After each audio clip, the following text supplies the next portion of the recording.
여러분, 요즘 독일은 말할 것도 없고 한국은 물론이거니와 수많은 나라들이 정치적으로 많이 불안정합니다. 극단적 이념들이 마치 자신들의 신앙이 되어버린 것처럼 첨예하게 갈라져 정치권에 미치는 영향이 대단합니다. 특별히 미국과 한국에서는 그 어느 때보다도 기독교인들과 소수 목회자들의 정치적 성향에 따라 교회 안에서도 극우, 극자로 나누어져 있다고 합니다. 무엇보다도 자신들의 정치적 신념이 신앙과 맞물려져 있다 보니까 상대방이 조금이라도 나와 다른 정치적 성향을 가지고 있을 때 가차없죠. 서로 판단하고 정죄합니다. 꼴통보수, 좌팔 빨갱이, 심지어 사탄이라고 욕하며 저주까지 합니다. 이 시대의 교회의 정말 위기이고 교회 분열의 원인이 아닐 수가 없게 되었습니다. 이런 일은 비단 교회 안에서만 일어나는 게 아니라 가족들 사이에서도 일어난다고 합니다. 지난주 어느 집사님께서 저에게 이런 말씀을 전해주셨습니다. 친구로부터 들은 이야기인데 그 친구가 어머니에게 전화를 했대요. 하도 어머니가 가짜 뉴스에 사로잡혀 있는 것을 듣자니 너무 힘들어서 딸이 바로 잡아주려고 하니까 어머니가 딸에게 이 좌팔 빨갱이라고 모진 소리를 하고 욕하시면서 전화를 뚝 끊었다라는 것입니다. 여러분, 지난 주일에 독일에서도 분데스타그스왈, 그러니까 연방 선거가 있었습니다. 선거 참여율이 82.5%가 될 정도로 많은 사람들이 참여한 선거였습니다. 저도 물론 참여했습니다. 이번 선거에서 독일 수상이 된 프리드리히 메르츠가 지난번 발언으로 많은 독일 젊은 사람들이 극우 정당이나 극좌 정당에게 표를 던졌다고 해요. 그래서 기민당 체데우가 4%를 잃어버려서 30%를 넘지 못하고 여당이 된 것입니다. 이 극우 정당인 AfD가 두 번째로 커다란 정당이 되었어요. SP보다 두 번째 커다란 정당이 되었다는 거예요. 연방 정부 그 하원은 다 합해서 620개의 그 하원석이 있는데 이 AfD가 152석을 차지했대요. 그런데 또 극좌인 좌파 정당 링크는 여러분 64석을 차지했다면 624석에서 극좌 극우 이 모두가 합친 게 3분의 1이 넘는다라는 거예요.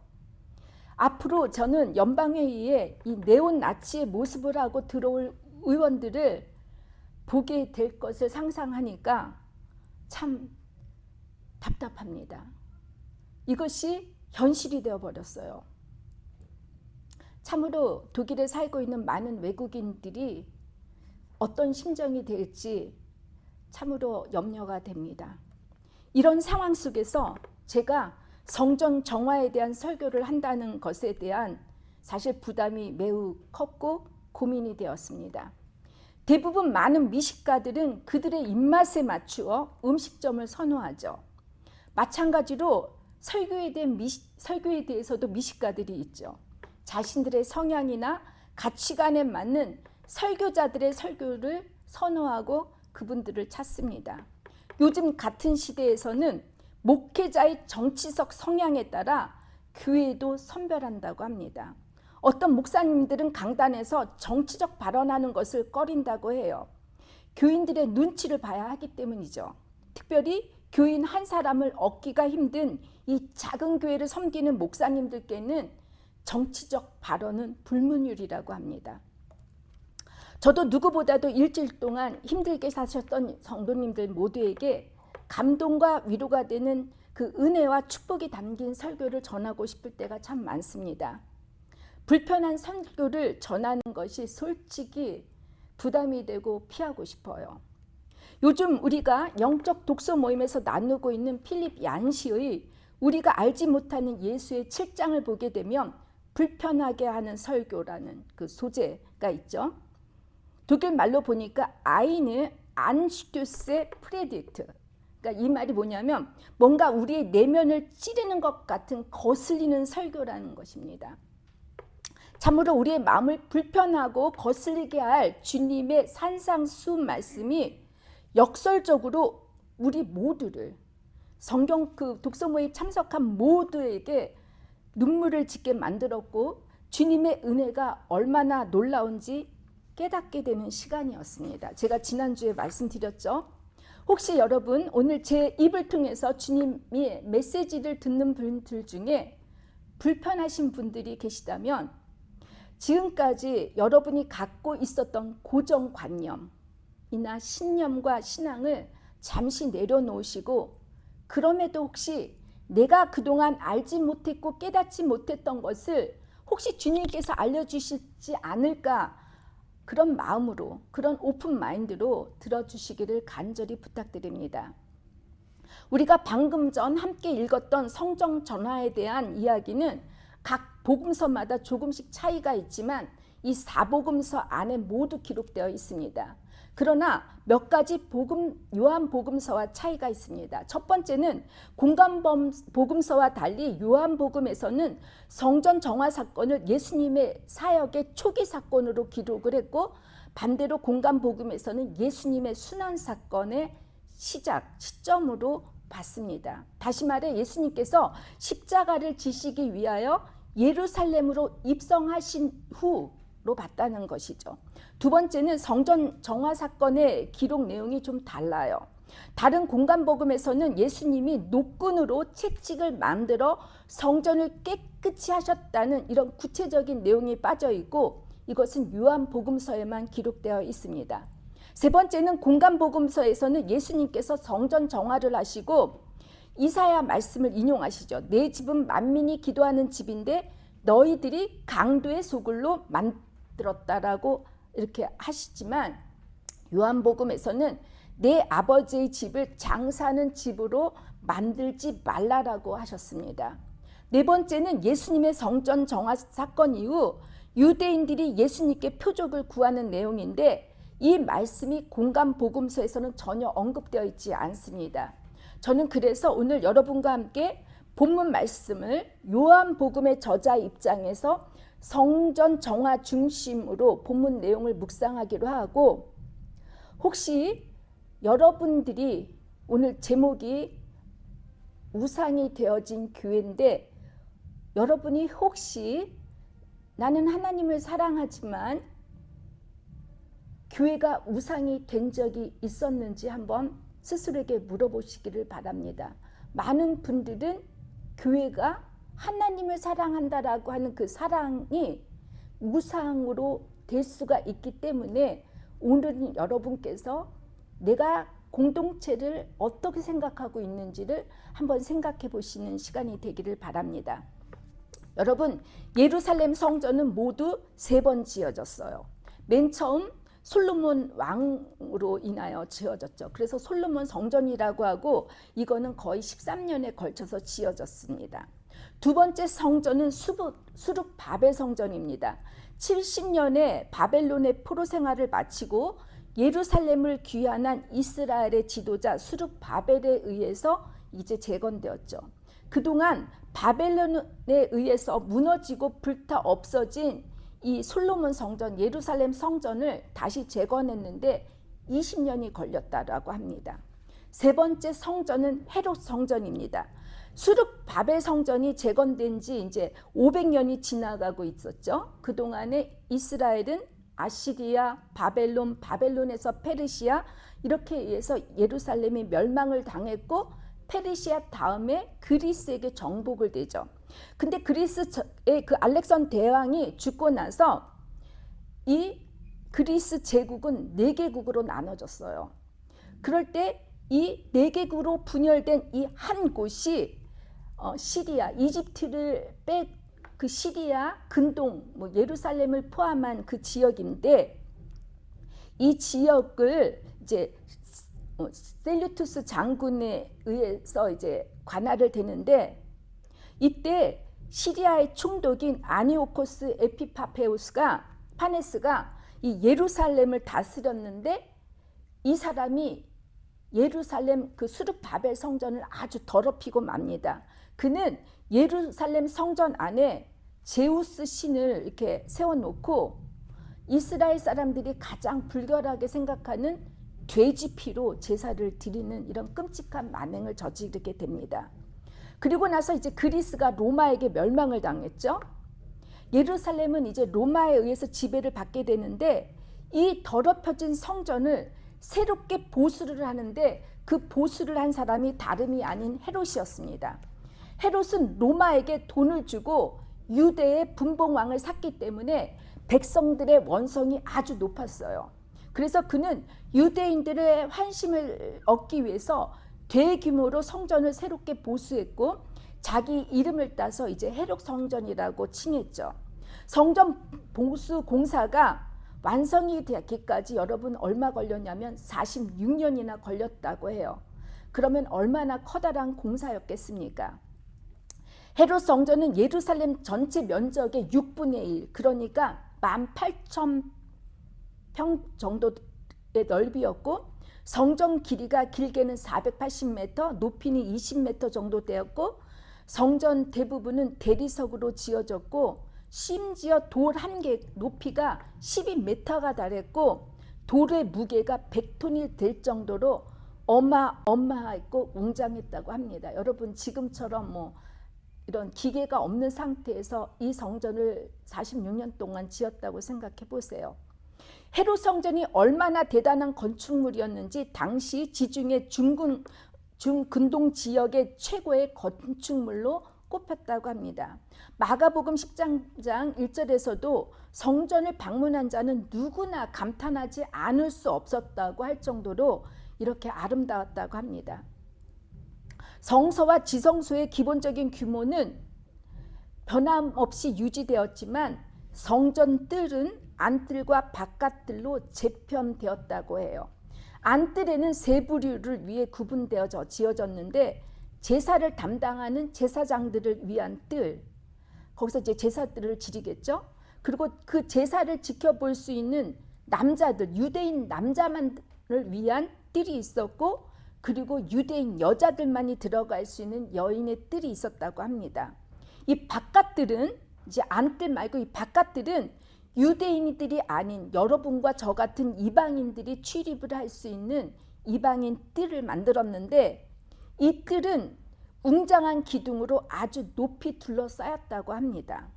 오늘 본문에 등장하는 예수님의 정화 사건이 일어난 곳이 다름 아닌 바로 이 이방인 뜰이었습니다. 왜 이곳에서 예수님께서 성전 정화를 하셨겠습니까? 그 이유는 다름이 아닌 본문 16절에 있죠.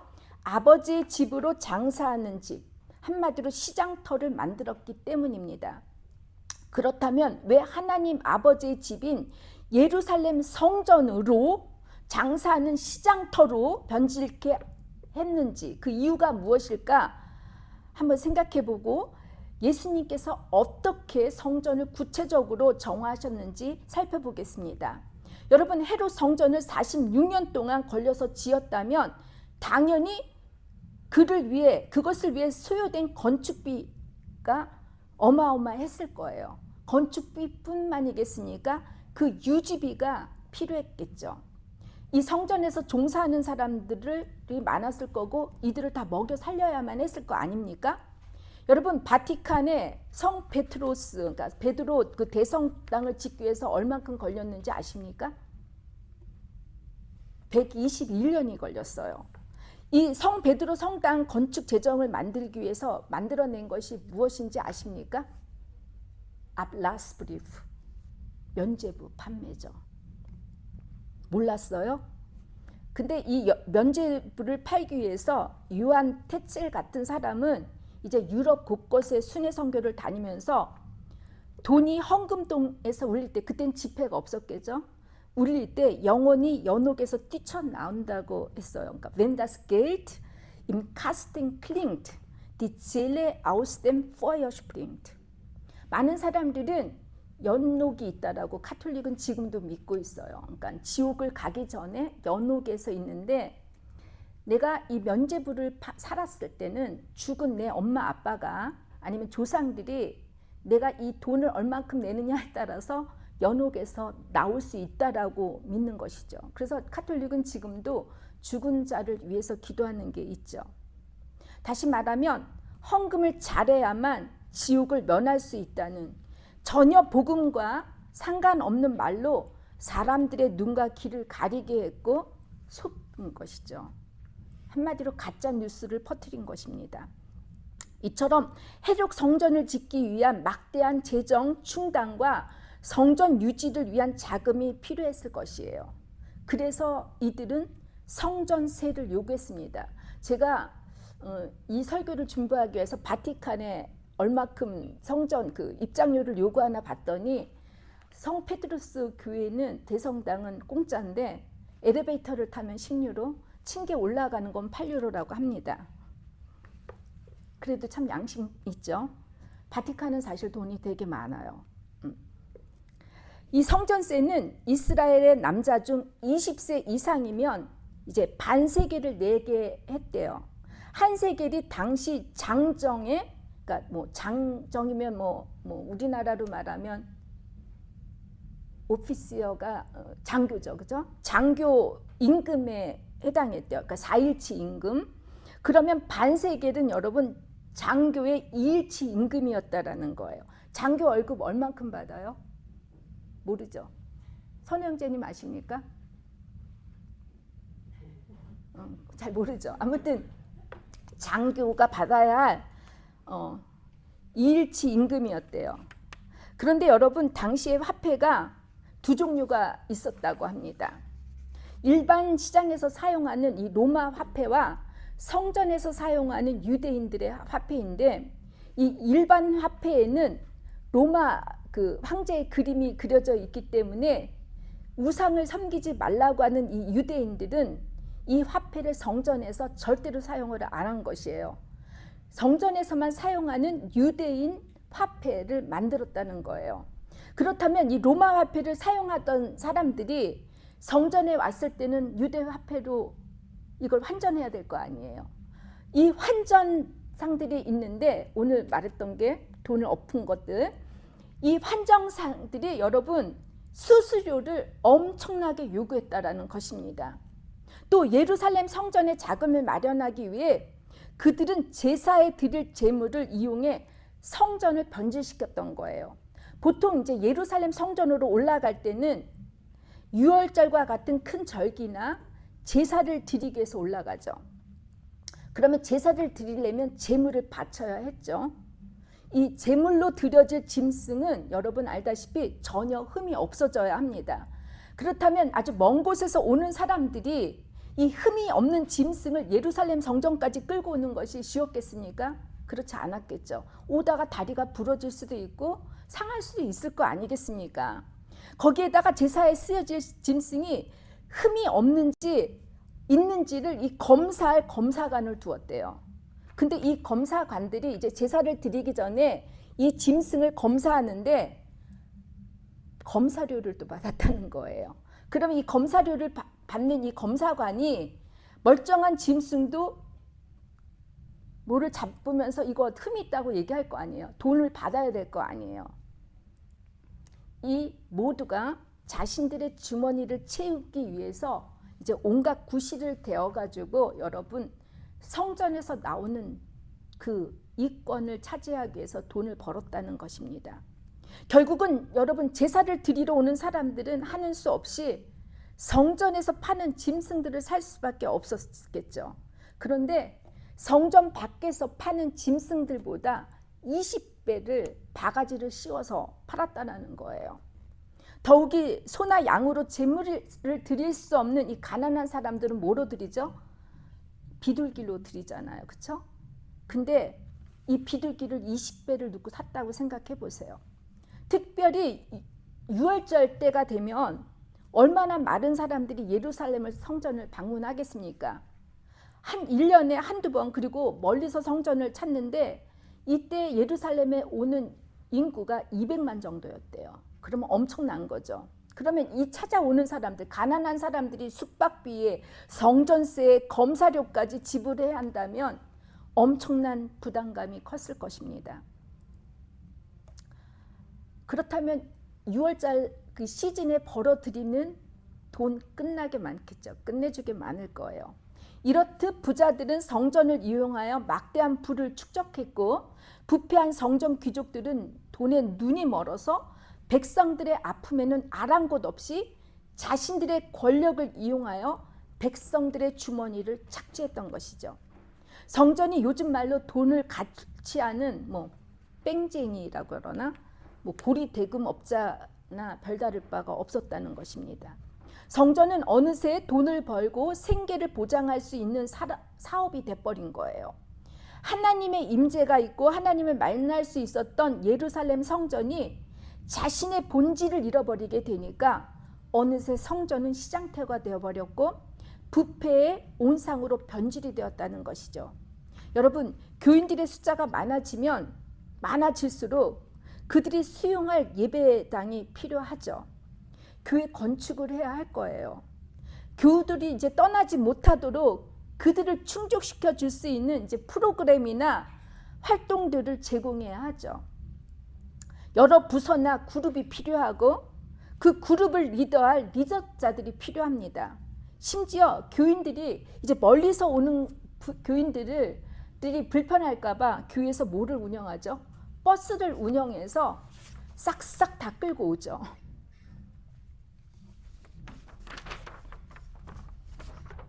수많은 사람들이 은혜로운 예배를 드릴 수 있도록 어떤 또 찬양대, 오케스트라 같은 그런 사람들이 예배를 위해 이제 봉사를 합니다.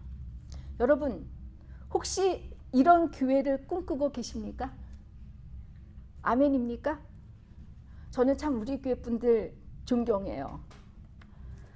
제가 아마 이런 교회에 여러분이 사모하는 곳을 제가 목회한다면 저 그만두겠어요. 도저히 못할 것 같아요. 제가 언젠가 여러분께 말씀드린 적이 있었지만 저희 부모님은 솔직히 자식보다 교회를 사랑했던 것 같아요. 교회를 위해서 참으로 헌신을 많이 하셨고 정말 전답, 집 다 팔으신 분들입니다. 근데 제가 부모님하고 같이 있을 때를 이 말씀을 준비하면서 다시 떠올려 봤더니 집에서 얘기할 때 우리 부모님은 교회 이야기를 참 많이 했는데 예수님 소리가 별로 안 들렸어요. 어느 날 제가 우리 부모님께 엄마 아빠는 하나님 일을 한 거야? 아니면 교회 일?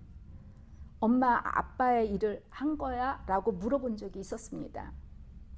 이 물음이 저희 어머니에게는 엄청난 충격을 받으셨고 지금도 이 제 질문을 잊지 못한다고 하시는데 제가 이번에 돌이켜보면서 제가 교만했구나 그런 마음이 들었습니다. 웬만한 믿음 가지고는 아무리 교회를 사랑한다 해도 믿음 없이는 이렇게 할 수 없을 것 같은데 제가 워낙 상처가 되다 보니 부모님께 이런 못된 물음을 했었던 거죠. 예수님께서 분노하신 또 다른 이유는 이방인들을 위한 뜰을 자신들의 이익을 위해 그들의 자리를 빼앗아 버렸기 때문이죠. 예배를 드리고자 한 사람들에게 기회를 드리지 못하도록 방해했다는 것입니다. 유대인들 외에 이방인들은 어느 누구도 성소를 들어가는 것이 금했어요. 그래서 제가 아까 처음에 말씀드렸듯이 이방인들은 개처럼 취급을 했고 불결하다고 취급을 했기 때문에 이 보통 뜰과 뜰 사이에 이 벽이 1.5m, 저보다 조금 작게 도토리 키재기이긴 하지만 이렇게 담을 쌓았다면 이 이방인 뜰과 유대인 뜰과에서는 아주 높은 아주 두터운 돌을 쌓았다라는 거예요. 그나마 이방인들이 하나님을 만날 수 있는 유일한 그들만을 위한 장소를 자신들의 주머니를 채우기 위해서 그들의 돈을 삥하고 그리고 또 어떻게 했죠? 비싼 제사 드리는 게 얼마나 비싸겠어요. 그걸 지불하지 못한 가난한 사람들이 제사를 드리고 주님을 만나는데 방해했다는 것입니다. 여러분, 오늘날의 교회 모습과 별 차이가 없어 보이죠. 지난주에 기도 모임에 참석한 어느 집사님께서 자신이 한국에서 교회를 다닐 때 어떤 권사님이 그렇게 얘기를 했대요. 절대로 명품 옷이나 명품 가방 같은 거 아예 입고도 교회 오지 말라고 했다라는 거예요. 솔직히 제 양심이 뜨끔했고 제 자신을 돌이켜보게 되었습니다. 그렇다면 예수께서는 어떻게 성전을 정화하셨겠습니까? 12절을 함께 볼까요? 12절에 보니까 우리 함께 한번 읽어볼까요? 15절 하나 둘 셋 노끈으로 채찍을 만드사 양이나 소를 다 성전에서 내쫓으시고 돈 바꾸는 사람들의 돈을 쏟으시며 상을 엎으시고. 여러분, 예수님의 모습과 전혀 어울리지 않죠. 많은 사람들은 예수님은 항상 온유하고 평화로우신 분이라고 생각하죠. 필립 얀시는 하지만 예수가 많은 사람들이 예상했던 것과는 다르게 행동한 적이 많다고 설명을 합니다. 그는 예수께서 특히 불의와 위선에 대해 열정적이고 분노하는 면모도 가지고 계셨다라고 이렇게 기술하고 있는데, 이 성전 정화가 예수님의 대표적 모습의 사례인 것 같아요. 복음서를 읽다 보면 예수님이 바리새인이나 서기관, 종교 지도자들에게 화를 내셨고 분노하신 장면들이 자주 등장하죠. 그런데 노끈으로 채찍까지 만드셔서 내쫓으시고 돈을 쏟고 상을 엎을 정도로 분노하지는 않으셨습니다. 기껏해야 이 독사의 자식들아 뭐 이런 욕까지는 하셨지만 이렇게 과장스럽게 폭력적이고 또한 파괴적으로 이렇게 엎지 않으셨다라는 거예요. 그런데 노끈으로 채찍을 만들었다라는 건 생각해 보세요. 그 많은 사람, 그 넓은 뜰에 채찍, 그것도 노끈으로. 그러면 여러분 되게 우습지 않아요? 총채 이게 옛날에 그 먼지 터는 총채 같은데, 제가 이거를 생각해 보니까 예수님 되게 낙이 타고 들어가신 것도 웃길 텐데 이런 거로다 이렇게 화를 내셨구나. 무언가를 만들 동안에는, 그래서 우리 예전에는 그러잖아요. 손으로 다 절대로 아이를 때리면 안 된다고. 내 감정이 들어가니까. 그래서 뭐 채찍으로 때리라고 하는데 저는 둘 다가 다 안 좋은 것 같기는 한데, 어떻든 간에 뭔가를 만들어서 때린다라는 그 사이에 사람들은 자신의 화, 분노를 이렇게 가라앉힐 수 있다라는 것이죠. 뭐 컨트롤할 수 있다라는 거예요. 어떻든 간에 예수님께서 형제에 대해 화를 내고 성을 내는 사람은 하나님의 심판이 있다고 말씀하시고 심지어 원수까지도 사랑하라고 하셨는데 왜 주님께서 이토록 화를 참지 못하셨을까 질문하실 수 있습니다. 근데 여러분, 예수님의 분노와 우리의 분노는 차이가 있습니다. 주님의 분노의 동기와 대상, 그리고 분노의 과정과 결과가 우리와 전혀 다르죠. 여러분, 우리들은 뭔가 자존심이 상하거나 기분이 나쁠 때, 혹은 뭔가 찔리거나 감정이 스카트 됐을 때, 혹은 이제 불공평하다고 느낄 때 화를 내거나 분노하죠. 화나 분노를 조절하지 못하는 사람은 여러분 어떻게 하죠? 이제 물건까지 집어 던지고 상대방에게 욕하고 그 다음에 이제 폭력을 사용하죠. 누구처럼 비상계엄을 선포해서 자신의 마음에 들지 않는 사람들을 이렇게 제거해 버릴 수 있다는 거예요. 이렇게 통제나 절제가 되지 못한 이 화나 분노는 그래서 위험한 겁니다. 또한 화가 원한으로 변하게 되면 이 가해자, 피해자 모두 마음속 깊이 쓴뿌리로 박히게 되어 있기 때문에, 그리고 그 쓴뿌리가 상처가 되어 되물림이 되어서 여러분 자신뿐만이 아니라 인간관계, 가족관계를 파괴시켜 버리죠. 예수님의 분노는 그러나 달랐습니다. 주님 자신의 개인적 감정이 아니었죠. 분노의 대상이 하나님과 무관한 사람들이 아니었던 거예요. 도리어 주님께서는 저들이 하나님을 알지 못하여 저지르는 죄를 용서해 달라고 이렇게 기도했던 분이었어요.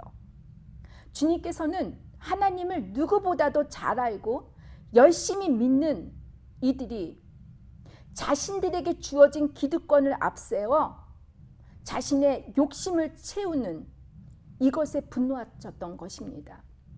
여러분, 자신만의 믿음과 신앙만이 바르고 옳다고 믿는 거 참 중요하죠. 그런데 이 신앙의 잣대로 다른 사람들을 정죄하고 판단하면 이거는 신앙의 우월주의고 교만입니다. 사랑이 없는 종교적 행위입니다. 그러면서도 부귀영화에 집착하는 욕구들 우리 다 느낄 수 있고 볼 수 있어요. 우리 자신에게도 그런 게 있지 않습니까? 여러분, 예수의 구원이 필요하고 예수를 간절히 찾고자 하는 사람들에게 우리 믿는 자의 이런 행위로 또한 이런 행위가 다른 사람들을 행여 인상을 찌푸리게 했거나 주님의 교회, 주님을 찾는 데 방해가 됐다면 지금도 주님께서는 그들을 향해 분노하실 것입니다. 예수님은 이렇게 분노하시는데 우리들은 무엇을 위해 분노합니까? 거룩한 그리스도인의 모습은 좌우로 치우침이 없이 어디까지나 중간적 입장에서 아니란 타협으로 오해하고 있는 분이 계세요. 그래서 불의가 행해지는 세상을 그냥 외면하거나 침묵하지는 않은지요. 조금이라도 내게 손해가 되거나 불이익이 될 때 여러분은 어떡하죠? 그냥 분노합니다. 그러나 그 분노가 다른 사람들이 할 수 있는 분노가 나와 상관이 없다면 여러분들은 그냥 가만히 있죠. 근데 결국은 다른 사람들이 약한 자의 분노가 언젠가는 여러분들의 분노가 될 수 있는 사회적 시스템이 그렇게 되어 있습니다. 그래서 우리는 우는 자와 같이 울고 아픈 자와 같이 아파하고 이렇게 돼야 되는 것입니다. 우리들의 분노는 여러분 사실 우리의 욕심에서 비롯된 것이죠. 저는 분노를 잃어버리는 순간 저는 예수님도 잃어버리겠다라는 생각을 했습니다. 예수님의 분노는 다른 말로 사랑입니다. 예수님은 분노하시는데 왜 교회는 그리고 하나님의 자녀라고 하는 우리들은 우리 그리스도인들은 분노하지 않을까요? 욕심과 판단과 정죄가 없는 오직 주님의 사랑과 하나님의 공의가 담겨있는 분노가 우리들 마음속 깊이 불길처럼 일어나기를 주님의 이름으로 축원합니다. 2주 전에 제가 늘 고민했던 문제들이 해결이 됐고 제가 이것으로 정말 자유함을 얻었습니다. 저는 대학교 다닐 때부터도 저희 학교가 그렇듯이 저희 학교가 해방신앙을 주장했던 한신대였습니다.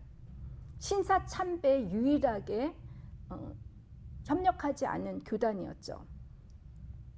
그런데 이런 요즘의 정치적 상황들이나 정치인들, 사회 지도자들, 무엇보다도 목회자들과 스스로 보수 기독교인이라고 하는 사람들을 보면 제가 솔직히 말해서 분노가 치밀어 올랐고 참을 수가 없었어요. 근데 여러분 제가 분명히 얘기하지만 저는 좌파도 우파도 중도파도 아니에요. 저는 지난주에 선거를 하기 전에는 다른 그 최대우를 뽑으려고 했어요. 여러분이 절 다 아시다시피 지금까지 저를 보신 분들은 제 삶이 되게 보수적으로 살고 있죠. 그렇지 않습니까? 이 팩트 체크를 거르지 않고 가짜 뉴스에 선동되어 있어서 정치적 열심이 이 마치 신앙인 것처럼 투쟁하는 모습들이 참 눈에 띄죠. 조금이라도 자신과 다른 사람들에게 사탄이라고 욕하고 소리 지르고 심지어 폭력을 가하는 이런 사람들을 제가 어떻게 대해야 하는가, 특히 목회자로서 이들을 어떻게 해야 할까 제 고민이 많았습니다. 그러다가 지난주 필립 얀시의 책을 읽고 나서 이 문제를 주님께서 해결해 주셨습니다. 그리고 제가 기도를 했어요. 근데 이 기도 중에 하나님이 이런 마음을 주셨어요. 가난한 자, 병든 자, 세리 창기들과 함께 식탁을 같이 하신 예수님처럼 저도 지금까지 이런 분들과 컨택을 가졌고 이런 분들을 위해서 목회를 한다고 믿었어요. 그런데 저와 뜻이 다른 사람들이 있었을 때 왜 제가 힘들었을까 생각했는데 그분들 역시도 함께 식탁에 초대한 사람이라는 거를 제가 생각을 못했어요. 근데 주님께서는 저에게 또 이런 말씀을 해주셨어요.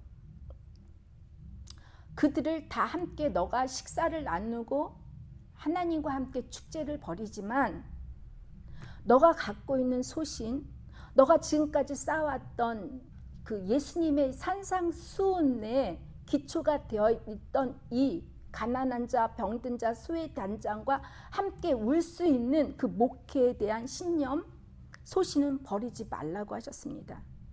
그리고 나서 저에게 떠오른 장면이 뭐였냐면 제가 엄청나게 회개를 하고 울었는데 여러분도 다 알다시피 저희 요하네스 교회에 우크라이나 난민 가족이 찾아온 적이 있었죠. 그렇죠?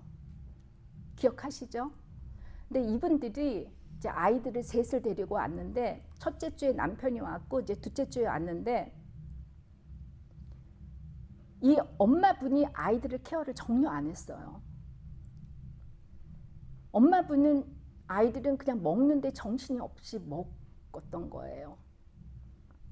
근데 우리 티니 교회 아이들의 간식이 이렇게 있는데 이 아이가 정신없이 먹는데 손도 안 닦고 먹는데 제가 그 자리에서 이 선생 기질이 나온 거예요. 그러니까 제가 그때 그 아이가 우크라이나 아이라는 생각을 하지 못했고 제가 너 손 닦았느냐고 그러면서 이거는 너 것만이 아니라 다른 아이들 것도 있으니까 너의 목숨만 먹으라고 딱 지적을 했어요.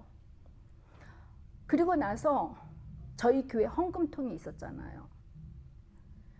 그 헌금통은 죄송해요.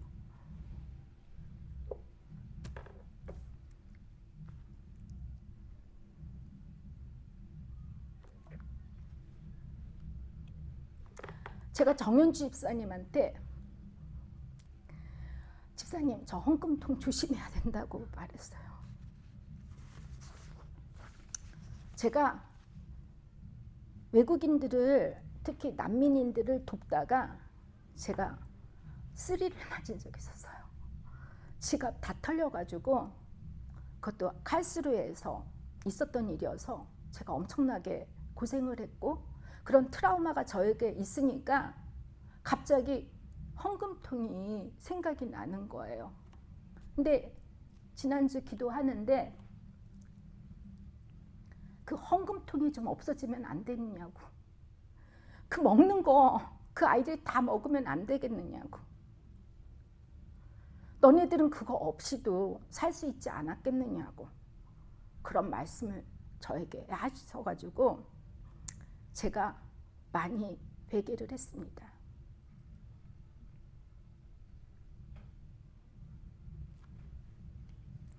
죄송합니다.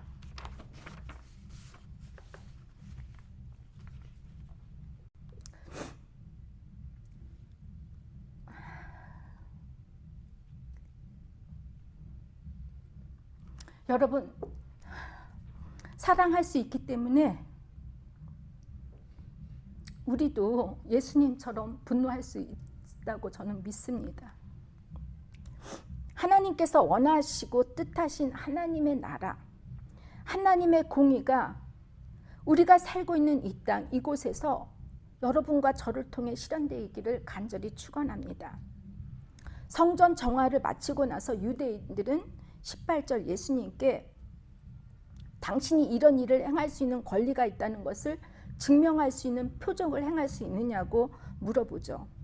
그랬더니 주님께서는 도저히 이해할 수 없는 말을 하십니다. 46년이 걸려서 지은 이 웅장하고 멋진 예루살렘 성전이 무너질 것과 이 허물어진 성전을 3일 만에 다시 세우시겠다고 하신 것이죠.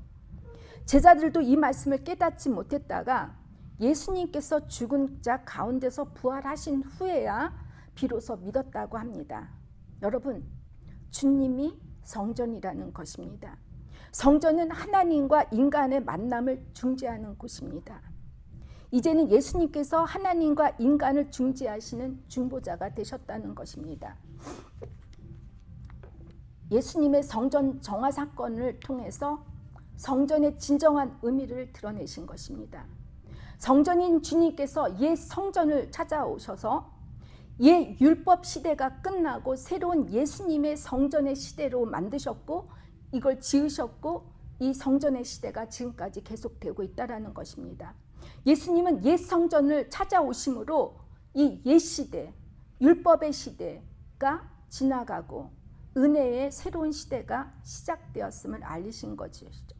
그래서 여러분, 예수님이 있는 곳에서, 예수님의 보혈이 있는 곳에서, 예수님의 부르심이 있는 곳에서 예수님께 우리가 드리는 기도와 찬양과 예배 나눔 속에서 우리 모두는 언제나 예수님을 만날 수 있다는 것입니다. 그러면서 주님께서는 4장 19절에서 25절에 이렇게 쓰여서 아버지께 참되게 예배하는 것은 성전의 제사를 통해서가 아니라 영과 진리로 예배를 드려야 하는데 이 새로운 예배 패러다임을 주님께서 제시해 주셨습니다. 이제 말씀을 맺겠습니다.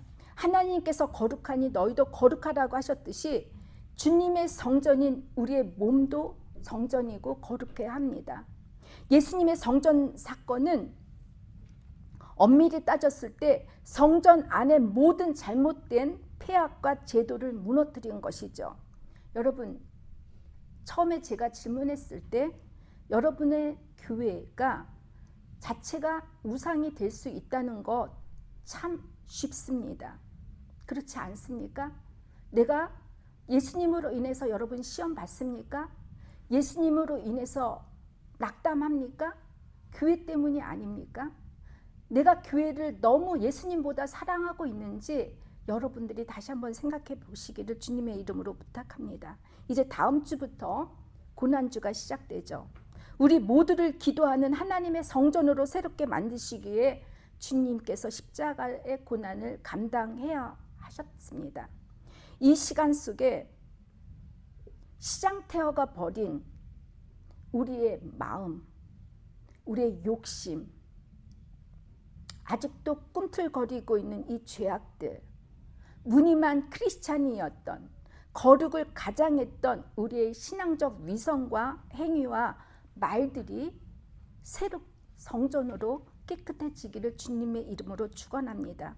여러분과 저의 고정된 편견과 판단과 정죄로 가득 찬 이 마음의 열쇠가, 이 잠겨진 열쇠가 주님의 십자가의 키로 열려지기를 바라고 우리 안에 주님의 사랑이, 주님의 용서가, 주님의 은혜가 가득 차기를 넘쳐나기를 축원합니다. 찬양의 가사처럼 무너진 예배, 잊혀진 은혜, 돌과 같은 마음들이 여러분 다 이 시간 무너지고 주님께서 새롭게 세워주시는 새로운 성전으로, 새로운 교회로 거듭나기를 주님의 이름으로 축원하고 이 시간 여러분 조용히 묵도하시면서 내 안에 무너졌던 예배, 내가 혹시 지금까지 살면서 내가 교회 공동체가 주님을 열심히 믿는 이 열심이 혹시 나뿐만이 아니라 교회 전체를 무너뜨리게 하지는 않았는지, 내 열심이 그 누군가를 배려하지 않고 그 누군가를 교회 공동체에서 내쫓아내지는 않았는지, 이 시간 우리 모두 각자 2분 동안 회개하시는 시간이 되시기를 주님의 이름으로 부탁드립니다. 사랑의 아버지 하나님, 참으로 성전이 되어주신 예수님, 이 시간 저희들이 주님을 사랑한다고 말로 했지만 예수님이 없는 우리의 열심들이 있었던 것을 회개합니다. 우리의 고정관념과 우리의 판단과 정죄를 때문에 그 누군가 한 사람을 하나님께 오게 하는 것을 방해했다면 우리의 부족한 모든 죄악을 이 시간 용서해 주시옵소서. 하나님, 저부터 우리 바제라니 선교교회 교우 모두가 이 성전이 되어주실 그 주님의 마음을 상치 않게, 하나님 또한 우상이 되지 않도록 늘 가난한 마음으로 하나님 모두에게 오픈할 수 있고 함께 나누는 주님의 귀한 교회 공동체가 될 수 있도록 도와주시옵소서.